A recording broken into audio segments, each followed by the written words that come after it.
These are the kinds of questions I'm hoping my coach of my kid is asking is, how can I make this fun? How can I make this enjoyable? I never want to be a kid's last coach. If I'm a kid's last coach when they're 12 years old and they opt not to play again, then something about that experience probably didn't go according to plan or didn't go well.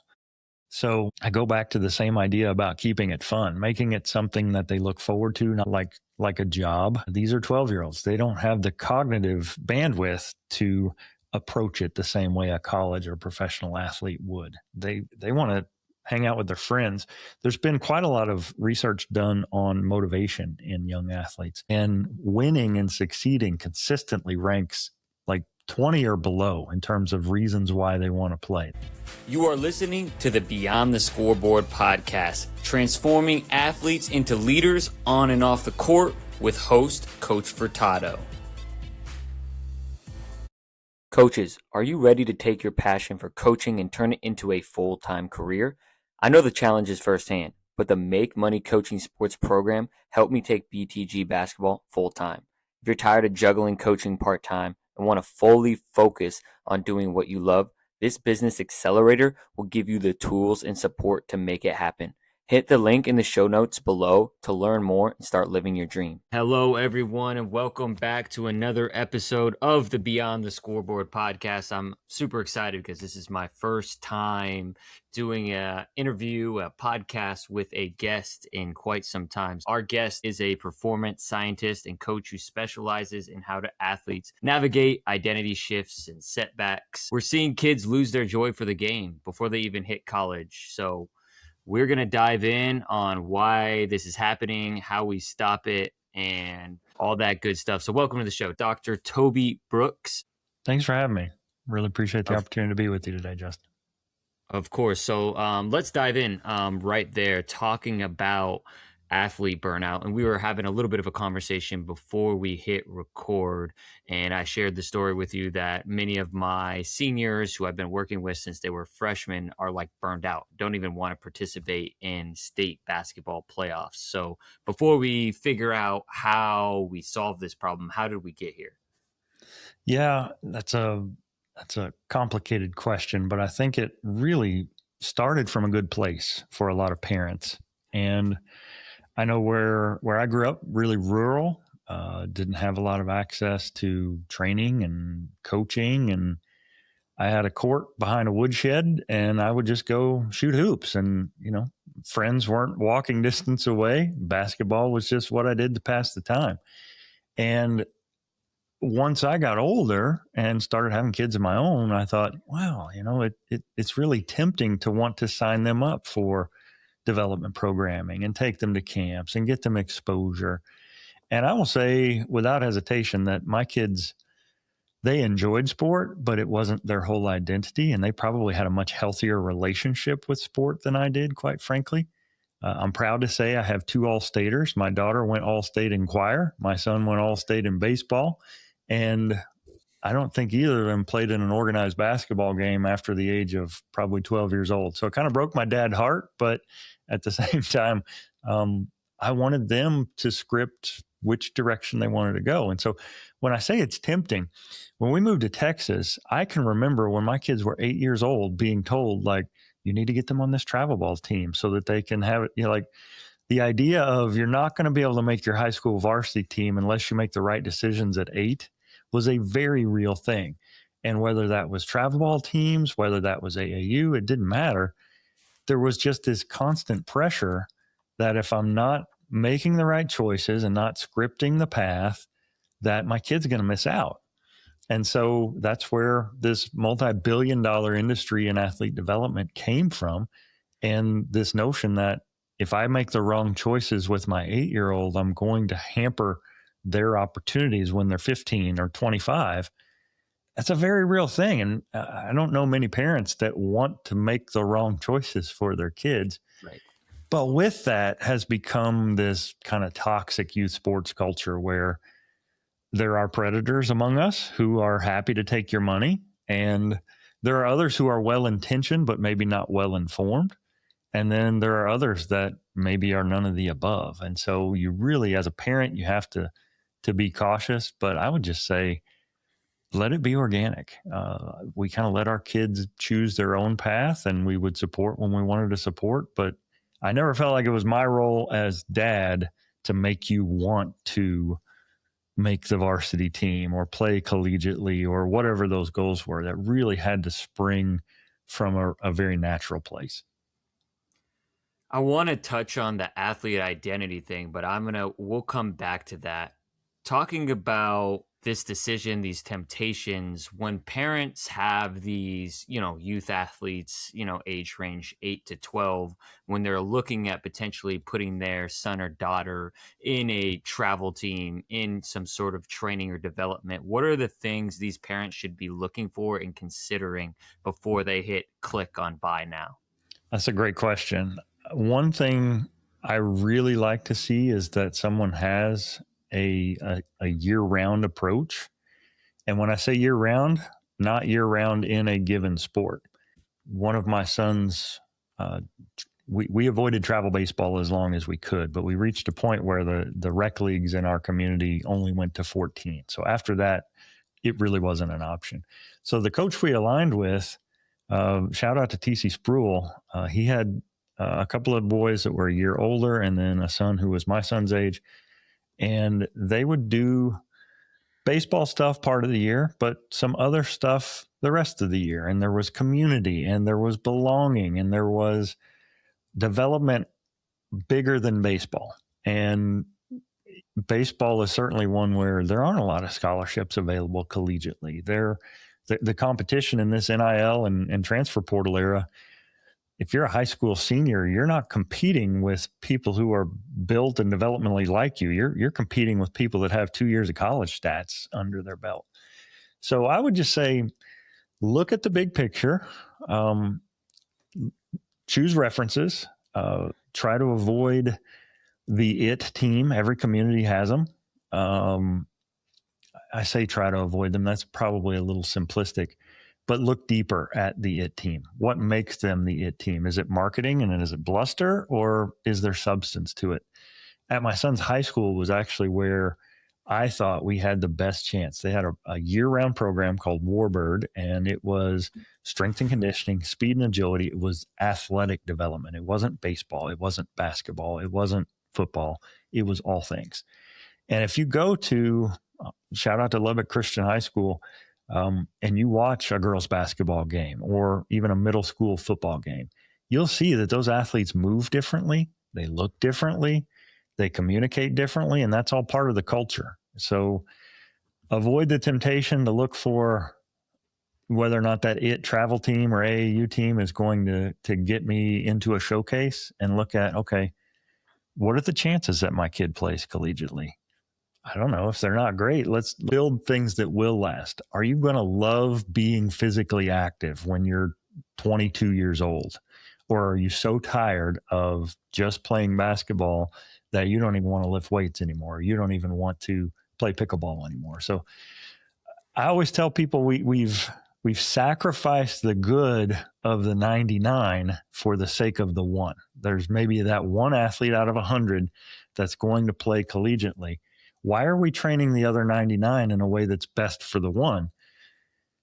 That one will rise to the top more often than not, and then we can get them some specialized programming. But to train everybody the way, it's a little dated now, but Tim Grover and Michael Jordan, like, why are we training 10-year-olds the way Tim Grover trained Michael Jordan in 1989? It's ridiculous.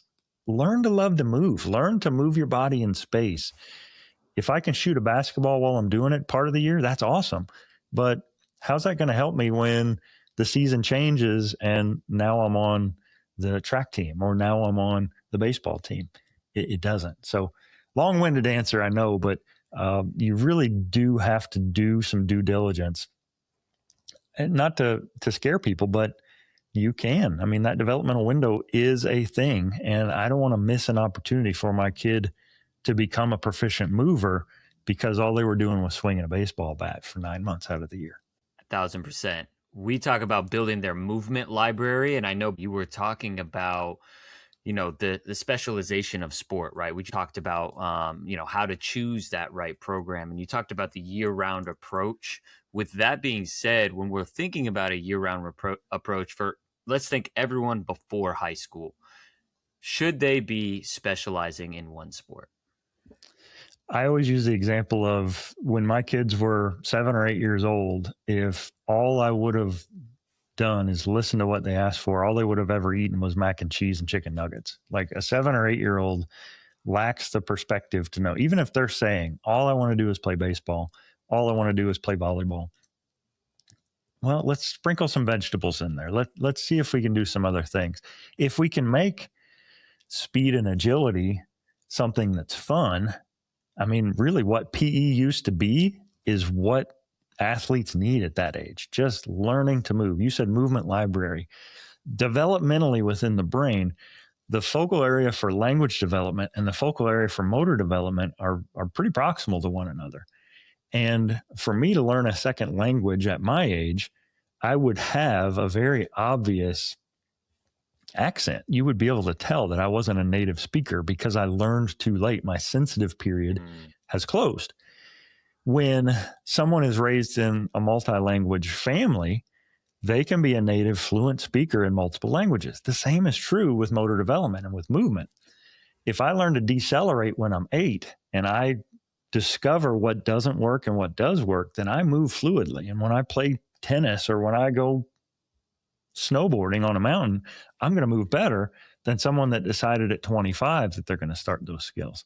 So I love that idea of a movement library. I would also maybe extend that a little bit further and just say, this is like software development. We are training the neuromotor system in a way that it will not be as sensitive to later on in life. So that makes it, as a parent, that guilt I felt about getting my kid on the right team, I need to have that guilt about getting them exposure to as many different kinds of movement skills as I can.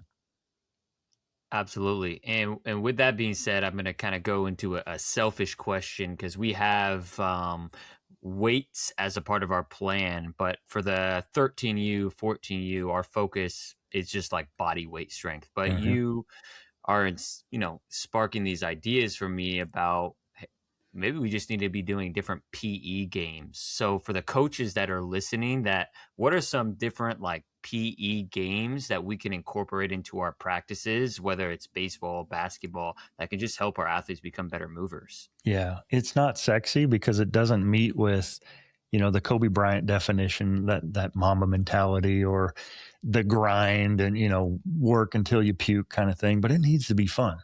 For a 12-year-old to want to train, and even that language, I'm careful of it.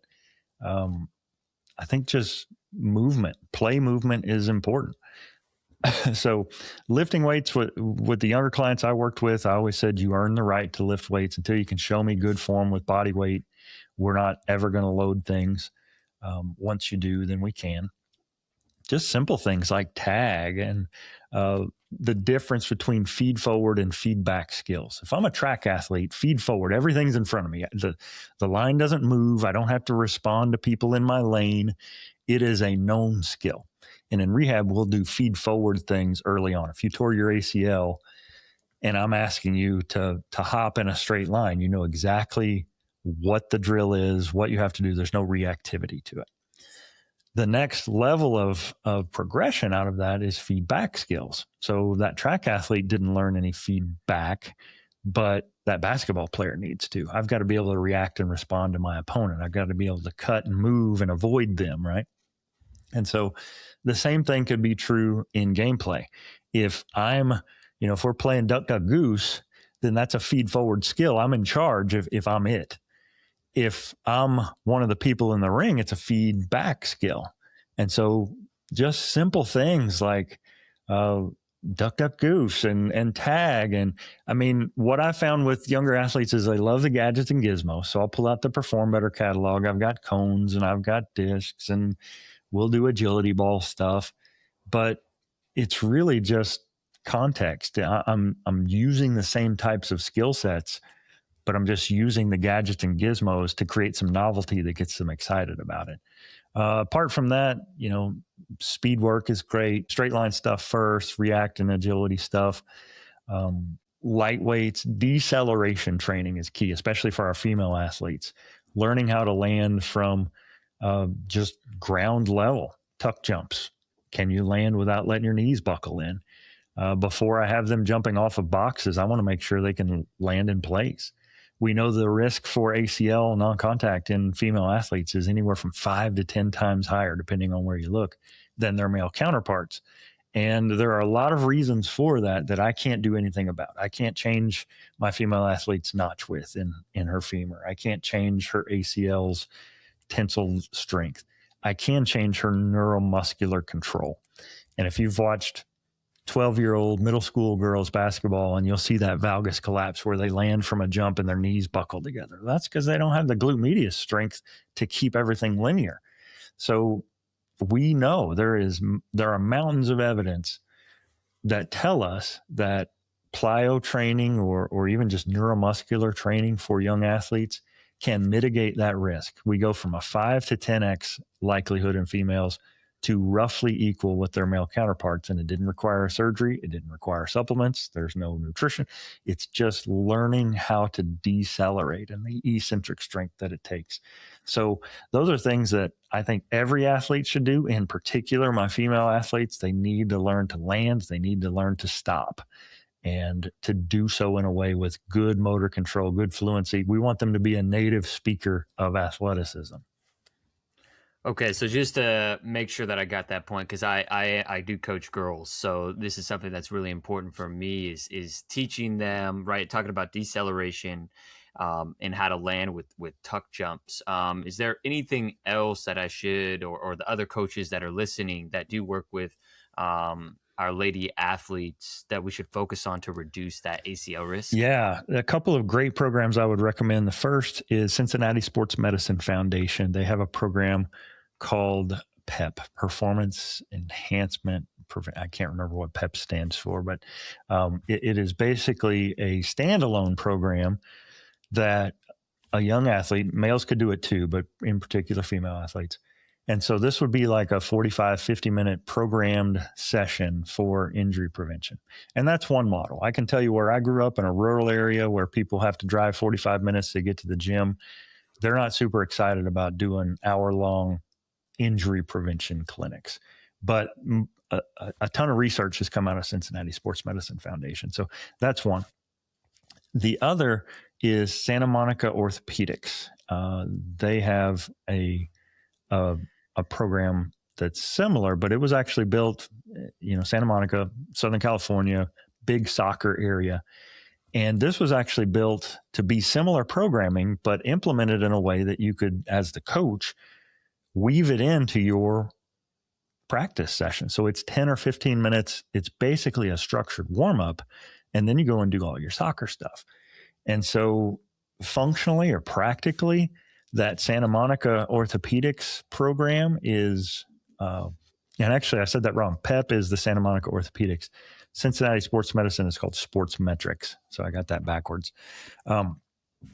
But I loved the Santa Monica Orthopedics program because it is very practical. And whether you're talking soccer or basketball or whatever, you could actually weave that into your sport practice. Your athletes wouldn't necessarily even notice that you're doing injury prevention. And that's another thing, like parents care. They don't want their daughters to get hurt. Athletes aren't as injured, aren't as like they think they're invincible. They're not as concerned about it. But if you frame it as performance enhancement, now everybody's in. Coaches are excited about it. Athletes are excited about it. If we can also weave in some injury prevention in the process, then, everybody wins. So those are kind of two existing programs, Sports Metrics and the PEP program, that I recommend any female athlete coach take a look at and work that in. We actually did, a colleague and I, we were coaching our daughters in softball, and we did that programming in between innings. So we had a bunch of 12-year-old girls, and the inning would end, they'd get the third out, and then we would work down the foul lines with the athletes, doing tuck jumps, doing scissors, doing speed and agility work. And initially the parents were like, what are they doing? But if you look at like, what's the caloric expenditure for a 12-year-old girl to play softball? It's next to nothing. They're not getting athletic development playing in a game. And we would do this at practices too. But by weaving that in, we're ensuring that they're getting some athletic development and some injury prevention programming baked right into their competitive softball season. So there are ways you can get creative with it and you make it something they want to do, not something they feel like they have to do. No, that's really cool. And Santa Monica Orthopedics is right in our backyard. So that's a perfect resource. And I'm even thinking like, you're talking about basketball, there's obviously some more movement within that, but in between tournament games, right, there's these opportunities probably to do that injury prevention, because a lot of these injuries do happen in tournament overuse. And we're talking a lot about, ACL tears are like the physical overuse, like the Tommy John surgeries in youth baseball players is off the charts. I want to kind of come back to talking about that identity and the burnout rate, like the mental exhaustion that some of these athletes are facing. What are some of the things we should be doing as coaches and program directors to mitigate that? Great question. And frankly, I think that's one that you would ask about what parents should be looking for. These are the kinds of questions I'm hoping my coach of my kid is asking is, how can I make this fun? How can I make this enjoyable? I never want to be a kid's last coach. If I'm a kid's last coach when they're 12 years old and they opt not to play again, then something about that experience probably didn't go according to plan or didn't go well. So I go back to the same idea about keeping it fun, making it something that they look forward to, not like a job. These are 12-year-olds. They don't have the cognitive bandwidth to approach it the same way a college or professional athlete would. They want to hang out with their friends. There's been quite a lot of research done on motivation in young athletes, and winning and succeeding consistently ranks like 20 or below in terms of reasons why they want to play. There's lots of different studies, but Changing the Game Project, John, I'm struggling to remember John's last name, but he has kind of spotlighted the fact that community and connection and fun and having something to do where I'm feeling good about my body. There's lots of reasons why young athletes play sport. Winning frequently is not at the top of the list, or if it is, they're communicating that because of a pressure maybe they feel from a parent. If I know that mom and dad don't have $5,000 to drop on travel ball and they're spending it on me, there's an obligation that's kind of baked into that. So I would say journaling could be a good approach, and anymore, it doesn't even have to be written. Like putting voice notes into your phone could be a way. Just being invested in the process and being present and reflecting back through to see what I learned at the end of the season. A colleague and I wrote a book. He's a weightlifting coach, works with USA Weightlifting, Will Fleming, and it's called Strong Mind. And it's written primarily for competitive weightlifters, but lots of great mental strategies, goal setting, visualization, what to do when you've failed, what to do when you've succeeded. And Will was the primary author on it. I helped out a little bit, but I love how he framed it such that it's all about growth and development. It shouldn't be about the outcome. Nobody cares what your 12U basketball team's record was. Nobody cares about how many tournaments you won when you were 10 years old. In the moment, they feel so important. And I love it. A young competitor is going to want to win. But if we can maybe situate that appropriately for them and say, you know what, the games are like the exam, but the practices, that's the day-to-day. That's where you're going to develop as a human being. And to the extent we can, we want to be reflective. And if we see an athlete who's starting to burn out, there'll be some physical signs of that. They'll be sore, they'll be injured. They will, depending on the sport, we may see some physiological responses. Their resting heart rate goes up. Just their overall sensation will start to change. But more often than not, we don't have the fidelity to get those types of things. Just a simple check-in from the coach. Maybe you've got, we use a sticker board where you can put your sticker on a continuum of I feel awesome today and I feel awful today. And as you walk in, you put your sticker on the board. It's anonymous. I could watch it if I wanted to. But as a coach, I can glance at that board, or maybe it's a dry erase board. I mean, it doesn't have to be a sticker, but you can be fun about it. But just checking in, just having that athlete feel like the way I feel matters. And if everybody put that, we had a test today and we feel awful, and the coach sees that and he's like, hey, I know you all feel awful, but I had this planned as a really tough day. So let's get after it. Let's get gritty and tough.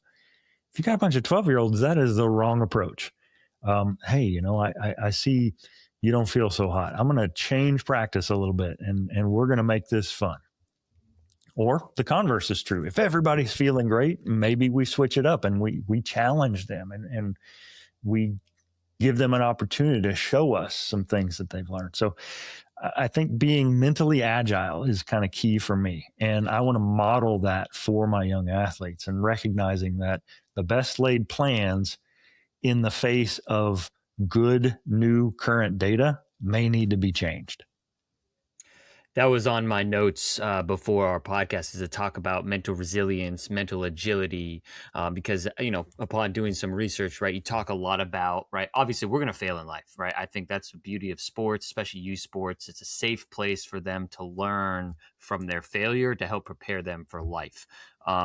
With that being said, I do feel, and this is one of the things I do notice, right, with some of the parents that I'm in West Los Angeles, Santa Monica, is this protection that my kid always needs to win, to be on the best team and win. Talk about the importance of mental agility and learning from failure. Yeah, that's really the core of my work. And it started with athletes, but it's gone beyond into artists, into entrepreneurs, high achievers of all stripes. And what I've discovered, I'm 150 plus episodes deep, and I've talked to gold medalists, to 7-figure entrepreneurs, to NFL athletes, Navy SEALs, Grammy award-winning artists, all points in between.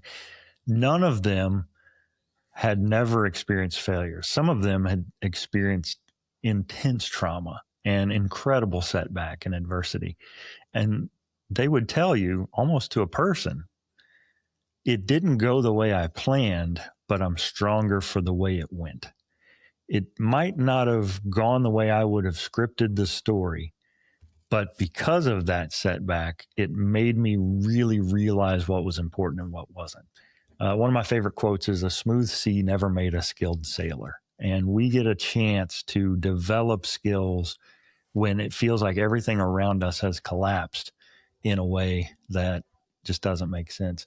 Behind me is a plate, and it's called kintsugi. If you've ever heard of it, it's Japanese art in which pottery is broken and it's put back together using a bonding process that includes gold.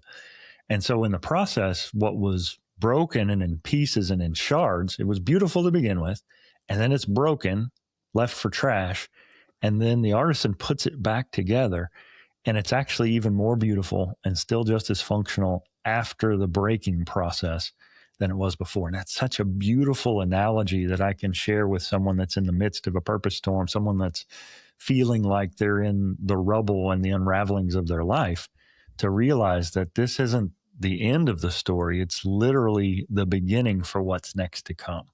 And so for an athlete, that can be hard. They don't have the prefrontal cortex to be able to figure out, like, I just lost the tournament and this is the biggest setback I've ever experienced in my life. I don't want to completely discredit that, because in that moment, that might be the biggest trauma they've ever faced. And so if I just brush it off, then I'm really not mentoring them as I should. But I also have to situate that for them and help them realize that, hey, what's this mean? How was your preparation? Oh, you stayed up and played video games all night the night before. What did you learn about your performance when you didn't put in the rest that you needed? Or what did you learn about how you reacted to that bad call and how that influenced the entire rest of the game. And so being a reflective coach practitioner helps build that resilience, and it helps that young athlete situate their experience in a way that an unexamined failure wouldn't.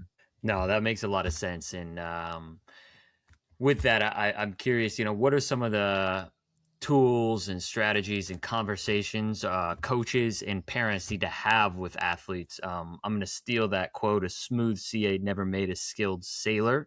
That's a good one. So what are some of the tips for that? Yeah, it can be hard. I will say firsthand that I fancy myself as, if not an expert, like I've devoted my life to this. And my son is now a sophomore in college. Our daughter graduated college last year. So, I mean, they're grown. When my son and daughter were in the midst of this, whether that's a setback from sports or arts or whatever, as their dad, my ability to speak into that wasn't what I had hoped it would be. And I'm the same way. You probably are too. I don't know everybody's lived experience, but we don't often listen to what our parents have to say about things. And so that's where I think it's critical. I recognized perhaps a little later than I wanted to that I can't be the first person deliverer of what I'm hoping they're learning out of this situation. So that said, I have to align with coaches that are going to communicate what I would want to communicate to them in a way that they will catch.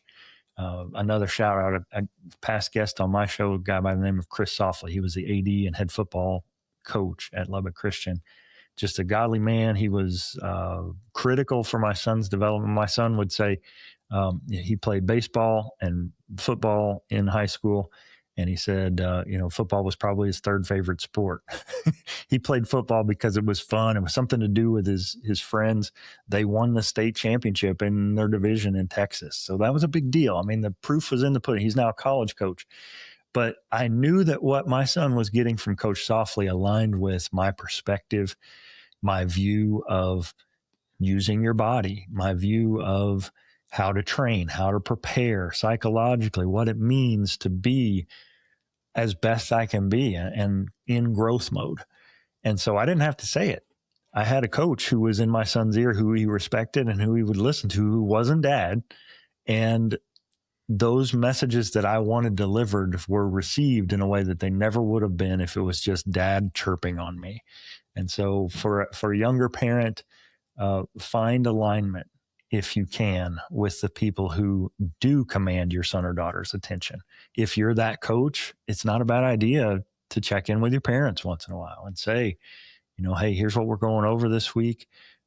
Here, I'm not necessarily soliciting advice as their coach, but I'm keeping them informed that there's a plan to this, and your son or daughter is going to be sore this week, or they're going to tell you that practices were kind of, just communication is kind of the key here. Communication is huge. And talking about kind of the experience of athletes and failure, I really I try and communicate with the parents that are a part of our program. Hey, this is what we're going to work on. This is the language we'll be using. This is how the vernacular, this is how we'll be operating. And I think what you're saying is kind of goes back to that previous point of when I asked, hey, how do parents find a program? They have to find programs that they agree with their values and how they're going to teach their athletes. Because I think everyone was like that. If my mom told me to eat spinach, I would say, no way, that's gross. Coach told me to eat spinach. I'm like, yes, I need to fuel my body. It's this, and now I'm having conversations with parents about that now. Like I talked to the girls the last couple of practices about nutrition and making sure they're eating enough. And I had a dad talk to me about it. Like if I say, she's not going to listen to me, but I know that my words carry more weight. So that's like a really important aspect to remember as coaches. Yeah, that concept of culture is, as you're talking, I'm thinking like that previous question you asked about what parents should be looking for. Culture is it. Like if I were to ask the athletes, to ask the parents, to ask the other coaches, like define the culture of this team in 2 or 3 words. I had a job interview one time and I asked that question, define the culture in 1 or 2 words. And the chair of the search committee just laughed and said, chaos. And I thought, wow, that's really telling. Like, I can't believe you said that out loud in a job interview, but at first I'm thinking like run for my life. I don't want to be involved in Right. an organization that chaos is the word. Right. But then the other half of me was like, well, this is the leadership opportunity and I can bring order to chaos. So for that young athlete, if they're playing under a tyrant, they're not going to give glowing descriptions of the culture. And likewise, if it's all just a joke and it's not serious at all, that's going to come out as well. So that culture ensures that my son or daughter is getting what I hope they get, even if it's not coming out of my lips. Culture is essential. We try and being here in Los Angeles, McVay is my coach idol that I try and emulate. Obviously the Rams culture, they are more focused on performance results. I'm more focused on helping our athletes be successful beyond the game, because I think 99.5% of the athletes in our program are not going to play college athletics and not going to play professional athletics. And I'm okay with that. We want to help prepare them for life beyond the game. We spend a lot of time talking about the youth, like that not 8 to 12 range, but I want to talk about that varsity high school age range, and talk about coaches, because I do feel like when I'm working with I've worked probably with hundreds of varsity level athletes in the last few years, and a lot of them are like we've talked about, burnt out. And I feel like there's this level of seriousness that pushes players away. What are your thoughts on high school sports athletics, and how serious should a program be? Yeah. That's a critical question, because as much as I would argue that the early phases of development really need to be about fun and participation, and one of the things I hate about youth baseball and softball is we've got a batting order and there are kids at the bottom who probably need the most reps, and over the course of the season they're getting the fewest, right? So some leagues fix that and they let everybody bat, or there are ways around that. But back to your question, by the time they're 13, 14, 15, we've reached another phase. And it's not just about participation anymore. If it is, then I would encourage those parents to seek out, community rec leagues where there's a chance to develop and participate. But varsity sports, at the end of the day, they can be about culture and about the other things. But performance, if it's not the focus, it's a focus. And jobs are on the line. And my coach might not be able to feed his or her family if they lose enough games.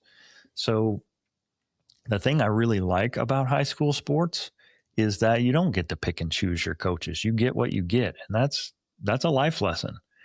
I might have a job where my boss is a jerk, and I've just got to figure out a way to get through that. Now, this is not absolving anyone from abuse. And I think we've got more accountability today than we had when I was a young athlete. But that also is where some resilience gets built. One of my coaches I used to work with, he would always say it. He said, if you quit now, you'll quit later. And if we let someone check out before they've completed what they signed on to do, it gets easier to do that the next time. So I'm a firm believer in we finish what we start. I'm a firm believer in it might not go exactly according to plan, but there's still lessons to learn. We tried freshman year, my son, baseball was what he was all about. They had 90 kids try out for his high school baseball team, freshman baseball team. And there's only 9 spots on the field. And so of those 90, probably 40 got immediately cut. That leaves 50. There's just not a lot of room. And he was smallish for his age. He was one of the youngest in his class. And I really wrestled with, do we pull him out and put him in a private school where he has a chance, in a little bit smaller pond? And ultimately we left it up to him. And after that freshman season, he was injured. There was just the coaches in Texas, frequently the freshman baseball coaches are football coaches that get stuck. And so it wasn't like he was really learning a lot about the game. He wasn't getting a lot of opportunities to participate. So his skills weren't getting better. And so I really wrestled with that. I'm like, what message am I sending if I pull him out? Well, he finished the season. We didn't pull him out mid-year. He had surgery in the off season. He started his fall semester, and it was just pretty clear, like, if baseball's what he wants to do, he can't do it here. Like, it's probably not going to happen. If it does, he'll be a role player. And so we left it up to him and made sacrifices as a family. I will say there were a lot of other factors involved. And again, going back to his football coach, that was key. But that's probably the best decision I ever made in my whole life, was to put him where we put him. And I say put him where if he would have said no, he would have stayed at the public school. But he grew and he developed. He got a chance to play a little bit his sophomore season. And by his senior year, he was all-state. He was a left-handed pitcher, and they went to the quarterfinals. And none of that would have happened. My wife and I spent those next 3 seasons just thinking, thank the good Lord, like, this probably would have been completely. He had teammates who he had played youth baseball with from the age of 8 and 9, who also were kind of stuck in there, and they stayed, and one ended up finishing and played his senior year. The other 2 didn't even play.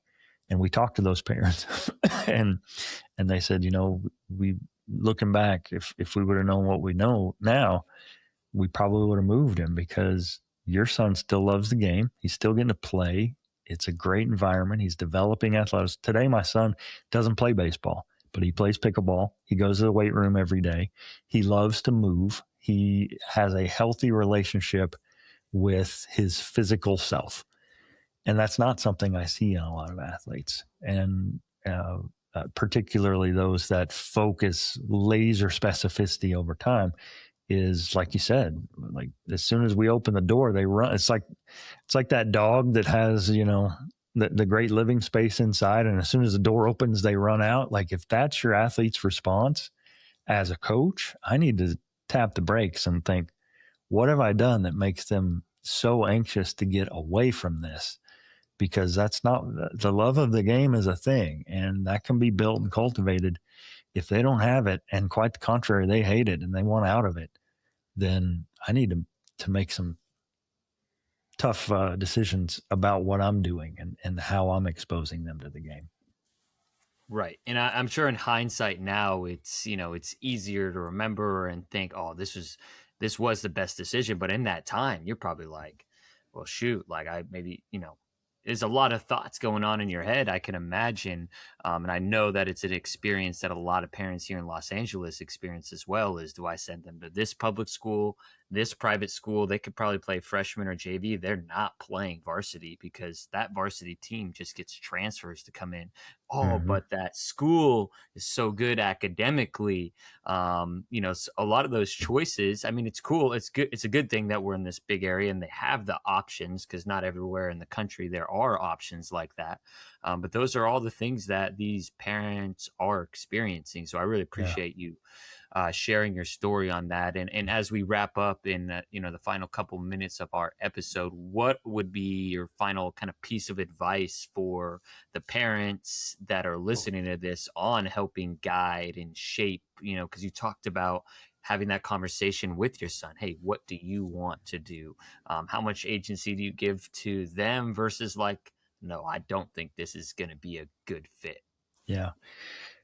I would say that whole situation was one of the hardest seasons for me, because I did feel like if I get this wrong, it's going to have repercussions for the rest of my son's life. And that's maybe too much pressure. Kids are resilient. And if we would have made a different call, he would have still been with his friends. It's a great school that he left. There are other things he could have done.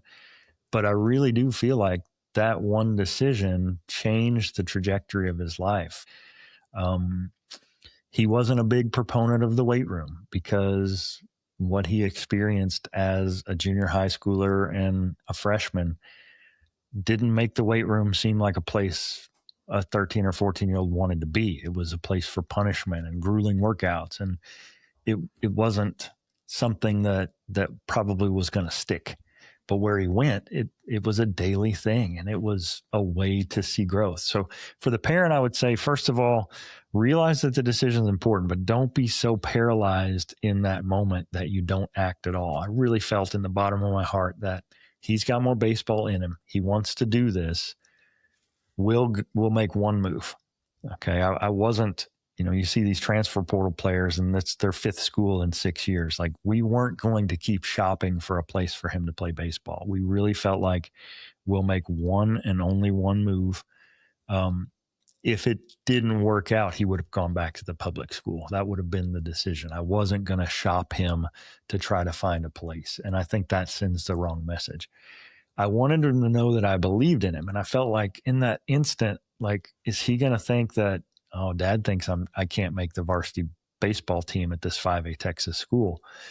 And I knew he could, but he needed more time to grow. He was, 7 or 8 months younger, and even a year and 7 months younger than a lot of his teammates. And so it was really important that he understood in that moment, like, I'm offering you this not because I don't believe in you, but because I do. And because I'm afraid that people aren't giving you the chance to develop and flourish like you could. And I know that at the end, you can be a different player. So I would say, give yourself grace. Recognize that growth isn't just about your student or your son or daughter. It's you too. You need to be looking for ways to be more informed and look for people you can place in their path who are going to be consistently communicating the values and the beliefs that you have. Otherwise, they won't be listening to you, and they will be listening to someone that you don't necessarily want speaking their values and beliefs into. That's really great advice. I really appreciate all the wisdom that you've imparted on us. So where can the parents, coaches that are listening continue to learn from you? Yeah, thanks. Appreciate that shout out. TobyBrooksPhD.com is the website. All my social handles are at Toby Brooks PhD, and then the website is undonepodcast.com.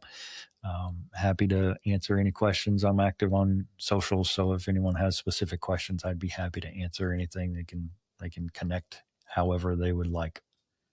Perfect. Thank you so much for your time today, Toby. Looking forward to releasing this episode. Perfect. Thanks so much, man. Thank you for listening to this episode of the Beyond the Scoreboard podcast. If you enjoyed this episode, make sure that you subscribe wherever you listen to podcasts and share it with a friend, coach, or parent you feel like would get value from this episode.